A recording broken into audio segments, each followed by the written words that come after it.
Les mecs, qu'est-ce qui se passe là? Meghan et Harry, bientôt la séparation? Eh ben oui, parce qu'il y a de plus en plus de rumeurs sur leur séparation. D'abord, lui, Harry, il passe son temps, là, il était seul en Afrique pour une association au profit d'enfants défavorisés. Après, on l'a retrouvé seul encore à New York, seul à Londres. Mais c'est pas Garou? Non. Et pendant ce temps-là, Meghan, elle a revu Luis Segura. Alors Luis Segura, c'était le premier garçon qu'elle a aimé dans sa vie sur les bancs de l'école. Elle avait eu une belle histoire d'amour avec lui. Et maintenant, il est devenu un célèbre agent immobilier en Californie. Ah, donc ils se revoient. Apparemment, elle va l'engager parce qu'elle a peut-être des services à lui demander pour trouver un appartement. Mais puisqu'on est sur l'Angleterre, il y a eu une info cette semaine qui est tombée incroyable. Ils ont vendu aux enchères une part de gâteau du mariage d'Elisabeth II avec Philippe.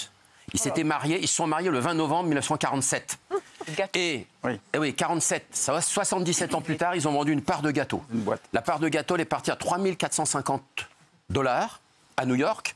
En fait, c'est une part de gâteau que la reine Elisabeth et Philippe avaient envoyée à l'ancienne nounou qui habitait en Écosse. Elle l'a gardée dans sa boîte, elle l'a conservée, elle est décédée. Et on a vendu cette part de gâteau. Bon, elle est immangeable, hein. Grosse radine. 77 ans. Et la reine, franchement, il faut le dire, ça m'a déplu cette information, grosse radine. Bon, tu sais pourquoi elle lui a offert la part de gâteau? Parce que justement, ce jour-là, la gouvernante avait offert un cadeau à la reine. Un joli cadeau. Et en échange, elle lui offre une part de gâteau pourri qui va crever dans 3 jours. Non, pas pourri. Quand elle l'a reçu, il avait 3 jours, le gâteau. Oui, mais enfin, c'est dégueulasse. Ça va. Non, mais c'est... mais c'est pas la première fois. Non, mais c'est pas la première fois, en tout cas, parce que moi, j'ai assisté à une vente d'un morceau de pain qui était de la commune 1871. Ils avaient gardé. Je vous le ramènerai, d'ailleurs. Je vous le ramènerai. Mais Utilisez-le comme suppôt. Non, il y a un truc intéressant aussi, mais, qui n'a rien à voir. Trump, vous savez que Trump n'aime pas Harry et le duc de Sussex. Ah ouais. Parce qu'il cherche un visa, mais il trouve qu'il a... on en a parlé il y a 15 jours. C'est vrai? Oui, bien sûr, il a dit. Parce qu'il représente des papiers, parce que lui, Trump, il veut faire le ménage un peu tous ceux qui ont consommé de la drogue et qui vivent aux États-Unis et qui sont consommateurs de drogue aux États-Unis. Et qui l'ont avoué et qui ne l'ont pas déclaré. Il n'a pas appelé à voter pour lui, bien au contraire. En plus, Trump ne l'a jamais digéré. Ah oui, ça vient au milieu, bien sûr. Il a trahi la famille royale. Angelina Jolie. Angelina Jolie, elle était à Paris cette semaine. Je sais, je crois que vous l'avez croisée dans un restaurant. Mais elle avait des achats à faire dans un grand magasin d'électroménager de l'avenue des Ternes à Paris. Et donc, elle l'a fait fermer pendant 2h30 le magasin. Non. Donc, ils avaient descendu les stores extérieurs, ça peut arriver. Et elle a fait tous ses achats de Noël pour tous ses enfants, pour elle, pour meubler un appartement, etc. Il y avait plus de 40 000 € d'électroménager, petits grille-pains, enfin sèche-cheveux, enfin, etc. Tout ce qui concerne la maison. Et donc, ils ont réouvert le magasin quand elle est partie. C'est pas la première fois, hein, ça arrive. Hein. Bill Clinton, ils avaient fermé la place des Vosges quand il était allé un jour manger et il a voulu faire les galeries des artistes peintres. Ils avaient fermé pendant 4 heures la place des Vosges. Michael Jackson, quand il avait acheté ses jouets au nain bleu, c'était rue Saint-Honoré. Par exemple, eh bien, il allait à pied de l'hôtel Crillon, la rue Saint-Honoré qui est juste derrière l'hôtel Crillon. Il allait à pied et il revenait avec ses jouets. Il fermait le magasin de jouets, il est sur 3 étages. Pour ceux qui ont connu le nain bleu, ça n'existe plus maintenant. Alors, ils n'ont pas rouvert après. Hein. Ah si, ils ont rouvert, mais maintenant c'est devenu c'est une célèbre. Non, je vous parle de Angelina Jolie. Ah, ils n'ont pas réouvert? Non, après, non. Bah, elle est peut-être arrivée en fin de journée, peut-être que c'était en même temps la fermeture. Mais c'est pas moi qui donne les infos, c'est vous. Mais vous avez peut-être un complément d'infos. Oui, j'ai un complément. Donc en fait, ça arrive. Rock voisine. Ah, Rock voisine. On a eu des nouvelles de Rock voisine. Il y a bien longtemps qu'on n'avait plus de ses nouvelles, d'ailleurs, lui. Ah ouais. La dernière fois que je l'ai eu, Rock voisine, je vous jure que c'est vrai. Il m'a appelé, il était seul sur le sable, les œufs dans l'eau. Je vous jure que c'est... Alors, il a accordé une interview à Serge Igor, qui est un célèbre journaliste de la presse People. Et il l'a rencontré parce que cette année, c'est le 35e anniversaire déjà de la chanson Hélène. Bien sûr. Seul sur le sable, les yeux dans l'eau. Voilà. Énorme succès. 2 millions d'exemplaires en 1989 quand même. Ah ouais, je me rappelle. Hein. Seul sur le sable, et là, les yeux dans l'eau. Non, je n'ai pas pécho. Ah ouais. Les vacances s'achèvent. Ah ouais, fort. Ouais. C'est énorme ça. Donc, j'ai vu le temps passer. Alors, il nous révèle. Déserté. Il fait 2 grandes révélations. Ouais. C'est-à-dire, on apprend qu'il était, il était sourd d'une oreille. Ah ouais. Il a chopé, il a attrapé un virus, un streptocoque A. Alors ça perce le tympan et vous entendez plus du tout d'une oreille. C'est relou ça. Donc il a eu pendant 2 mois un traitement antibiotique, ça n'a pas fonctionné. Ils l'ont opéré sur la boîte crânienne. Finalement, ça fonctionne. Et puis, il est équipé pour faire de la scène parce que la bonne nouvelle, c'est qu'il va remonter sur scène à Paris. Ce sera au Grand Rex le 8 avril 25. C'est un vrai retour. You do Et en même temps, il est amoureux, Cyril. make me crazy about you. Eh oui. Une nouvelle fiancée, Marie-Ève, ça fait 1 an qu'ils se fréquentent. Ouais. C'est sa nouvelle amoureuse. On a la photo là? Non, parce que... Ah bah oui, on l'a. Voilà. Non. Oui, c'est elle, Marie-Ève. Elle travaille en bourse. En bourse. Elle travaille en bourse. Bah, faut aussi travailler en bourse. Hein. Oui, oui. Non, dans une haute finance, etc. Enfin, Bien sûr. Et donc, mais non, mais le truc, c'est Et qu'elle c'est est un coup beaucoup de foudre. mais elle est beaucoup plus jeune que lui. C'est ça, sur Non, ça mais, qu'il s'est bah, confié. 16 ans d'écart, Putain, c'est mais, rien. mais donnez les infos, c'est ça. Mais c'est rien, 16 ans. Il officialise sa relation avec une jeune femme beaucoup plus jeune que lui. Ah, d'accord. Très bien. 16 ans, c'est pratiquement le même âge. Hein. C'est pas non plus... C'est pas le même âge.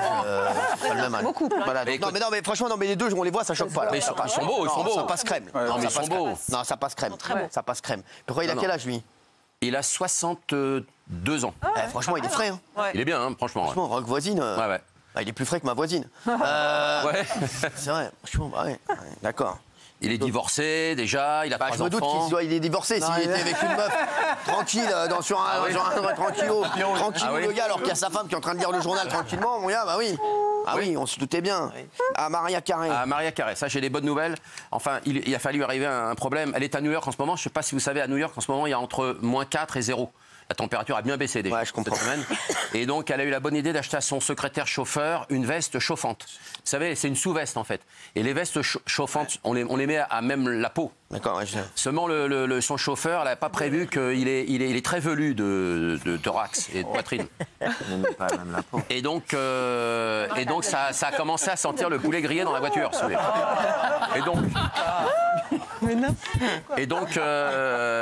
Donc elle se disait, c'est bizarre, elle s'adressait, c'est bizarre, il y a une odeur de grillé, tout ça. Au bout de 5 minutes, ils se sont aperçus que c'était lui qui dégageait cette odeur de grillé avec les poils qui rétrécissaient sur la poitrine, quoi, qui brûlaient, quoi. Donc il a vite enlevé la veste. Enfin bon, ça arrive, même aux stars, hein, vous voyez. C'est les torses velus, ça, c'est un problème. Vous avez le torse velu ou? Non, pas plus que ça. Raisonnable. Comme vous. Merci. Comme vous. Michel Sardou, vous en parliez tout à l'heure dans l'émission. Vous en parliez parce que la très bonne nouvelle, la très très bonne nouvelle, c'est qu'il revient au cinéma. Commence les tournages au mois d'avril, Michel Sardou. 34 ans après Promotion Canapé, qui était le dernier film qu'il a tourné en 1900. Avec Thierry Lhermitte, entre autres, bien sûr. Et 34 ans après ce tournage-là, c'était un succès, Promotion Canapé, en 1990. Et il est très heureux, en tout cas, de retourner au cinéma. Il a vraiment envie de remonter sur scène au théâtre. Et on entraîne continuer à écrire donc, le scénar. Il n'est pas encore lancé, vraiment, le film. Les tournages vont commencer, je pense, à partir d'avril. Très bien, merci. Et ils sont en train de terminer l'écriture. Et surtout, il a confirmé ce qu'on avait dit dans cette émission, que les Lacs du Connemara, il n'en voulait pas au départ. La chanson faisait 7 minutes 44. Il n'en voulait absolument pas. C'est Olivier Marchal, le film. Oui. Quoi? Il va faire le prochain film, absolument. Et surtout, il a donné la vraie raison pourquoi il a vraiment arrêté de chanter. Parce que tout le monde lui pose la question, est-ce que vous allez jamais remonter sur scène? Il a dit non, j'ai pas l'intention parce que j'ai plus la voix. Je suis un homme, dans 44 jours, il a 78 ans, Michel Sardou. Donc c'était déjà un monsieur presque de 80 ans. Et on perd un ton quand on a 80 ans. C'est logique, c'est comme ça, c'est la vie. On perd un ton en voix. Et il n'a plus la même tessiture. La tessiture, c'est l'échelle des notes, pour expliquer ce que ça signifie en termes de chanteur. Et les chansons qu'on lui écrivait quand il avait 30 ou 40 ans, il avait une tessiture pour pouvoir chanter ce qu'il chantait. Il montait très haut, comme dans, par exemple, Je vais t'aimer, ou dans 10 ans plus tôt. C'était des titres où il montait très très haut. Et là, il ne peut plus à 80 ans monter, c'est évident. Si t'as pas d'ascenseur. Il n'y a que Mireille Mathieu qui n'a pas changé de tessiture. Ouais, c'est ça, bravo, j'aime Mireille. Renaud, qu'est-ce qui se passe avec Renaud? Alors Renaud, l'année prochaine, c'est ses 50 ans de carrière. Il a commencé en 1975, il faut le rappeler. Et Renaud, alors en ce moment, là, cette semaine, il a la grippe, la bronchite, la grippe. Là. Vous savez tous qu'on a tous. Il y a 20% des Français qui l'ont en ce moment. Hein. Alors Renaud, il n'a pas échappé, il a chopé la bronchite. C'est ça l'info? Non. Non, c'est surtout que comme c'est ses 50 ans de carrière l'année prochaine, il a l'intention de refaire un nouvel album. Bon, ça, c'est une très bonne nouvelle. Nouvel album. Le seul problème, c'est qu'il dit mais j'ai pas d'inspiration, je sais pas ce que je vais écrire, je sais pas. Donc ça peut lui prendre d'un coup. Hein. Bon, parce que ça lui prend des fois chez lui, vite. Et puis alors, la particularité de Renaud, il en parle beaucoup cette année, c'est que vous savez, son album préféré pour lui, c'est La Belle de Mai. C'était sorti en 1994. C'est un album culte pour lui, qui est réédité d'ailleurs aussi cette année. D'accord, très bien. Mais il enregistre dans ses toilettes. Je ne sais pas si vous avez habité des appartements parisiens. Vous savez, quand on habite dans un appartement haussmannien, vous avez des fois des toilettes un peu dans tous les coins de l'appartement, dans des petits bouts. Et il y a une caisse de résonance merveilleuse pour les chanteurs. C'est pas le premier artiste qui dit qu'il enregistre les voix dans les toilettes. Jacques Dutronc a fait ça pendant des années. Il y a Arpic qui a fait ça aussi. Non, non, c'est pas Arpic. Non. Et donc, parce que la résonance, elle est toujours géniale. Allez dans vos toilettes, ceux qui ont des appartements un peu haussmanniens. Oui, non mais et c'est vrai que la caisse. Ceux qui ont des toilettes, mais tout le monde a des toilettes un peu. Oui, j'imagine. Mais dans ces appartements parisiens, souvent, vous savez, ils ont fait ça au bout d'un couloir, ils en ont mis un deuxième, machin. Et la caisse de résonance, elle est souvent géniale. Très important. Merci. Sans doute, oui. Des policiers pris dans un guet-apens en région parisienne, Amaury. Oui, c'est une vidéo assez folle. En fait, ça s'est passé dans la nuit de mercredi à jeudi. Dans le secteur de Châtenay-Malabry. Ça commence vers 1h du matin. Des policiers tombent dans un guet-apens, une vingtaine de jeunes cagoulés, gantés, qui leur jettent des projectiles, des tirs de mortier. Évidemment, les policiers demandent du renfort. Les renforts arrivent. Et lorsqu'ils arrivent sur place, les policiers se déploient pour disperser les émeutiers. Et là, dans la masse des policiers, vous en avez un qui court plus vite que les autres, qui poursuit des émeutiers et qui se retrouve malheureusement isolé de ses collègues. Et donc, c'est la scène qu'on voit là, c'est que ce policier fait un véritable sprint, arrive face à 4 émeutiers qui comprennent qu'ils sont en situation de force, qui peuvent prendre le dessus contre le policier. Et donc, ce policier se retrouve dans une sorte de corps à corps avec eux, où il est avec sa matraque, eux le frappent aussi. On a l'impression que c'est 2 gangs qui s'affrontent. La différence près, c'est que le policier, il est armé, et comme il était à la fin épuisé par la course-poursuite et qu'il voyait qu'il ne pouvait pas avoir le dessus, qu'il avait peur pour son intégrité, il a fini par sortir son arme de service, mettre le doigt sur la gâchette, et à ce moment-là, heureusement, il a réussi à faire fuir les agresseurs, ce policier a été légèrement blessé, il a eu quand même 3 jours d'ITT, mais c'est surtout sur le plan psychologique qu'il a été marqué, parce qu'il s'est dit j'ai sorti mon arme, et si j'avais dû tirer parce que les émeutiers ne s'étaient pas arrêtés, eh bien on aurait probablement de nouvelles émeutes. Ouais, mais qu'est-ce que vous voulez qu'il fasse? C'est insupportable de voir ça. Bravo aux policiers quand même, Bravo aux policiers. Qui a tenu longtemps au corps à corps et qui a pris la bonne décision. Ah, bien sûr qu'il a pris cette décision. Bien sûr qu'il a pris la bonne décision. C'est vrai que. Bravo à lui. Gilles Verdez, vous auriez dit quoi s'il avait tiré le policier? J'aurais avec la peur et tout. Voulu une expertise, savoir exactement ce qui s'est passé. T'as pas besoin de la vidéo là? Allez, va t'occuper des rats. Allez, merci. Non, mais quel mal celui-là. Allez, va t'occuper des rats. Va compter les rats avec Ercilia Soudé. Merci. Allez, on va passer à un truc un peu plus sympa. Il rafle 26 millions d'euros et retourne une dernière fois au boulot. Oui. Gilles Verdez. Il s'appelle Jean Lamontagne. Il a 60 ans et il habite Montréal au Canada. Il est à son travail. Il consulte les numéros du loto. Et il voit qu'il a gagné 40 millions de dollars canadiens, ça fait 26,7 millions d'euros. Donc à ce moment-là, qu'est-ce qu'il se dit? J'ai bientôt ma retraite, je vais prendre ma retraite anticipée. Il va prévenir son patron, il lui dit je pars à la retraite anticipée, il rentre chez lui. Et une fois qu'il est chez lui, il dit c'est quand même dommage, j'aimais bien mes collègues, j'ai découvert que j'avais gagné au loto pendant mes heures de travail. Et donc il se dit je vais faire un cadeau à tous mes anciens collègues maintenant. Le seul problème qui fait un peu polémique, c'est qu'en guise de cadeau, il leur a offert des pizzas. C'est modeste. Voilà, il a payé sa tournée de pizza à ses collègues. C'est quand même une barre. Voilà, c'est quand même une barre. Pour le reste, après avoir annoncé le départ à son patron, à ses collègues, il va investir dans l'immobilier, gâter toute sa famille et faire un voyage de plusieurs mois en Europe. C'était le rêve de sa vie. Donc voilà, le cadeau aux collègues est sympa, mais les pizzas, ça fait un peu radin. Merci. Slimane, de nouvelles révélations. Oui, absolument. Donc il y a 2 types de révélations. Alors, Slimane donc, est confronté à 2 plaintes. Pour agression sexuelle et harcèlement sexuel. Et récemment, il y a une femme qui s'appelle Ludivine, le prénom a été changé, qui a parlé de Slimane. Alors Ludivine, elle veut rester anonyme, elle explique qu'elle est dans le milieu musical et que tout ce qui arrive à Slimane, ces 2 plaintes, ne l'étonnent pas du tout. Parce que selon elle, depuis longtemps, elle entendait, elle le dit, des trucs sur Slimane. Je la cite, ce n'est pas une surprise, on le savait, tous les techniciens qui ont travaillé avec lui m'ont raconté. Et elle ne s'arrête pas là parce qu'elle raconte une scène qui lui a été rapportée après un concert. Un technicien m'a dit qu'après un concert, toute l'équipe est allée prendre une douche dans les loges, comme ça se fait très souvent, et t'as Slimane qui en aurait suivi un et qui se serait mis derrière lui. Voilà. Donc c'est selon elle, et je mets vraiment un double conditionnel, c'est anonyme et on lui a raconté. Mais selon elle, ce serait entre guillemets une preuve de plus que Slimane a des comportements particuliers. Alors elle insiste, elle dit, il se permet plein de choses parce qu'il est célèbre. Et là revient en question, vous savez, la phrase de l'époux et manager de Vita, qui au moment où les techniciens ne voulaient pas que Slimane se joigne au concert de Vita, avait eu cette phrase désormais célèbre, qui n'a jamais envoyé une photo de sa bite, qui avait heurté les techniciens, on en avait parlé. Voilà. Alors Vita, pour le moment, reste fidèle à Slimane, elle le soutient. En coulisses quand même, elle a dit c'est la famille, même si on condamne certaines actions, et elle considère que certaines actions de Slimane pourraient être inacceptables. Et la nouvelle positive, c'est que Slimane est reparti en concert, il est à Albertville, demain à Aix-en-Provence. Après, il y a une interruption et il ne sera que les 8 et 9 janvier à Paris pour 2 grands concerts. Et il a posé une story, Instagram, c'est la fin, la trêve de son Cupidon Tour, et il est avec toute son équipe. Alors ça prend, on le voit là, ça prend une charge symbolique. Parce que s'il y a des techniciens qui ont porté plainte contre lui, toute son équipe, celle du Cupidon Tour, est soudée derrière lui au moment du départ en bus, le tourbus vers Albertville, Aix-en-Provence. Wow.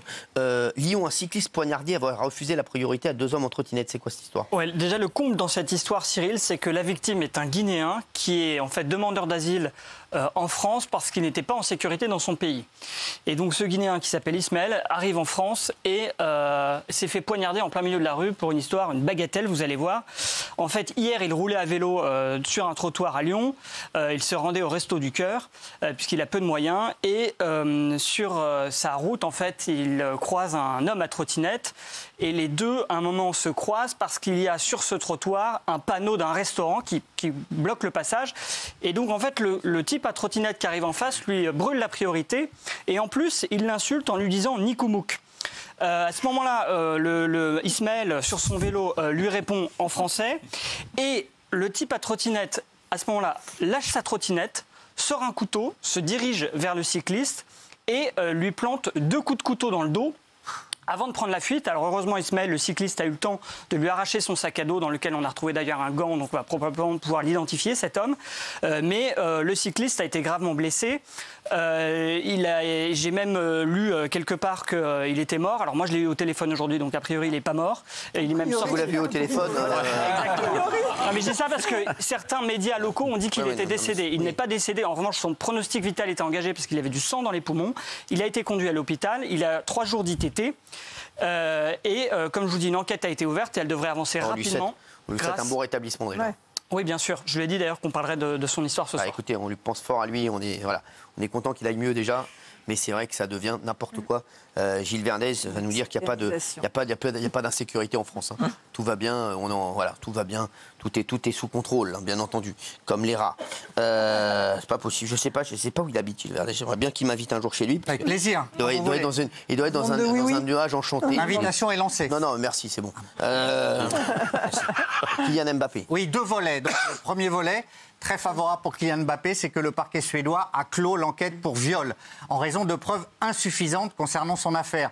On se souvient qu'il y avait une plainte pour viol. Son nom n'avait jamais été donné par la justice suédoise et la procureure, mais c'était des faits qui avaient eu lieu le 10 octobre lorsqu'il était à Stockholm dans un hôtel du centre-ville et son entourage avait estimé que la plainte le concernait. Il avait été jugé raisonnablement suspect par la justice suédoise. L'affaire est close. C'est la procureure, Madame Chirakova, qui a dit « J'estime que les preuves ne sont pas suffisantes pour poursuivre l'enquête ». Donc, on a appris à ce moment-là, ce qu'on ne savait pas, c'est qu'au-delà de l'enquête pour viol, il y avait une enquête pour 2 agressions sexuelles également, commises à l'encontre de la même personne et sans doute la même nuit par la même personne, même victime, même auteur. Mais on ne sait toujours pas si c'était Kylian Mbappé. Et on a appris également que la plaignante ne veut plus collaborer avec la justice suédoise. Donc même si la procureure a dit qu'on pourrait de nouveau ouvrir cette affaire, apparemment la plaignante n'a pas envie que ça aille plus loin. Alors lui avait toujours dit qu'il était étranger à ça et son avocate Marie-Alix Canu-Bernard, maître Canu-Bernard, a réagi sur TF1 en disant qu'il est fort possible qu'il ne soit pas concerné. Et on ne peut pas ressortir indemne d'une affaire comme celle-ci. C'est un crime dont la presse l'a accusé, donc c'est d'une violence inouïe. Donc ça, c'est le premier volet. Il est débarrassé de l'affaire suédoise. Il y a l'affaire du Paris Saint-Germain. Il y a l'affaire Paris Saint-Germain. Alors là, il y a une décision qui lui est défavorable. Exactement. Voilà. C'est que Kylian Mbappé avait saisi plusieurs instances, dont la commission de discipline de la Ligue de football. Cette saisine a été jugée irrecevable. Donc, il est débouté de cette saisine. Et le PSG, immédiatement, a surgi et a dit « D'accord, il est débouté de cette saisine, donc nous assignons Kylian Mbappé devant le tribunal judiciaire de Paris, là il ne s'agit plus de tribunal administratif, pour faire annuler toutes les décisions prises, on s'en souvient, on en avait parlé ici, par les différentes commissions. Il y avait commission d'appel, commission juridique, toutes ces décisions étaient a priori favorables à Mbappé. Alors, vous savez que Kylian Mbappé aurait pu tout simplement porter l'affaire directement devant les prud'hommes, oui. Le 30 juin 2024. Il ne l'a pas fait parce que, sachez qu'apparemment, il sait qu'il a peu de chances de gagner. Voilà. Et il voulait tenter de sanctionner et punir le PSG, pas seulement récupérer son argent, mais également en fait obtenir une interdiction de transfert et une sanction contre le PSG. C'est ce qu'il espérait. C'est pour ça qu'il est allé vers les différentes instances. Et donc le PSG n'a pas été puni, mais c'est ce qu'il voulait. Il voulait pas seulement son argent, il voulait aussi que le PSG soit puni derrière. Voilà. Donc voilà, c'est assez incroyable, mais voilà. En tout cas, c'est pas l'amour fou. Non, et ça va se régler en justice. Première audience le 25 mai 2025, qui est déjà fixée. Allez, on va parler de notre ami Bertrand Dekers qui a passé une nuit de cauchemar.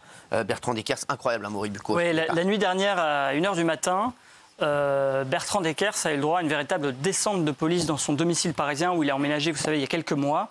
Ouais. Alors d'abord, je veux préciser tout de suite que Bertrand Dekers n'est absolument pas mis en cause dans cette affaire. Il fait figure de simple témoin, vous allez comprendre pourquoi. En fait, Bertrand Dekers a rencontré il y a quelques semaines via une application un jeune homme, un homme d'une trentaine d'années. Le courant passait très bien entre eux. J'ai eu Bertrand au téléphone qui m'a expliqué que c'était quelqu'un de très agréable, très gentil avec lui. Un peu original parce que c'est un homme qui n'avait pas de situation professionnelle et qui était habillé de manière assez luxueuse, donc un peu étonnant. Mais voilà. Et dans la nuit donc, de mercredi à jeudi, il fixe un troisième rendez-vous au domicile de Bertrand Dekers. L'homme arrive comme prévu en taxi, se présente à son domicile, la soirée se passe normalement. Sauf qu'à 1h du matin, tout d'un coup, il y a du monde devant la porte de Bertrand Dekers. Il entend police et on tambourine à fond sur sa porte. Alors, vous connaissez Bertrand Dekers, c'est quand même pas un rebelle, etc. Quand il entend police et on tape à sa porte, il se dit il va aller ouvrir. Et à ce moment-là, son compagnon qui est chez lui va lui faire une révélation pour lui dire de ne pas aller ouvrir la porte. Il lui explique en fait, ce qui est vrai, qu'il a volé la sacoche du chauffeur de taxi en se rendant chez lui. D'ailleurs, il lui montre la sacoche, que dans cette sacoche, d'ailleurs, il y a des AirPods. Et il lui explique, et c'est là où c'est faux, il lui dit « c'est probablement le chauffeur de taxi qui est là avec des copains devant la porte, qui se fait passer pour la police, mais si tu ouvres, ils vont me casser la figure, ils vont tout casser dans ton appartement. Ouais. » Bertrand Dekers lui fait confiance, ne va pas ouvrir la porte. Les minutes passent. Au bout de 10 minutes, la police prévient qu'elle va rester jusqu'à ce que Bertrand Dekers ouvre la porte. Et donc, il finit par aller ouvrir la porte. À ce moment-là, celui qui est son compagnon est interpellé, évidemment. Il y a le chauffeur qui est en bas, furieux, qui veut toujours récupérer sa sacoche. Donc, j'allais dire, l'histoire se finit plutôt bien. Le voleur est interpellé. Le chauffeur a récupéré sa sacoche. Le compagnon a finalement été libéré un peu de temps après. Et Bertrand Dekers est sain et sauf, mais il est assez choqué psychologiquement, évidemment, par ce qui s'est passé, parce que c'est la première fois de sa vie que ça lui arrivait. Incroyable. Incroyable. C'est fou. Et donc, là, il est où le gars, là il a été relâché très rapidement.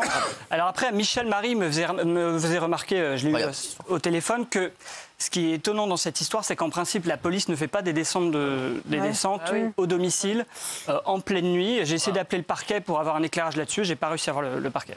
C'est vrai. Et donc Bertrand Dekers, ça va bien, mais il est sorti, donc son compagnon, enfin son ancien compagnon, je sais pas. Oui, bon, après c'était peut-être un flirt. Donc, voilà, oui, non, c'est la troisième fois qu'il le voyait. Il a découvert un peu la face sombre de cet homme, mais c'est vrai que c'est le problème des applications aussi, c'est que vous rencontrez des gens pas dans leur cadre familial, vous voyez pas leurs amis, on peut raconter n'importe quoi, et parfois c'est des gens en fait qui vivent de l'arsen, quoi. Exactement, de l'arsen. Merci Amaury Bucco, merci d'avoir été avec nous et on se retrouve demain bien entendu. Ah non, pas demain, on se retrouve lundi. Merci à tous. Allez, tout de suite c'est les Chevaliers du Fiel.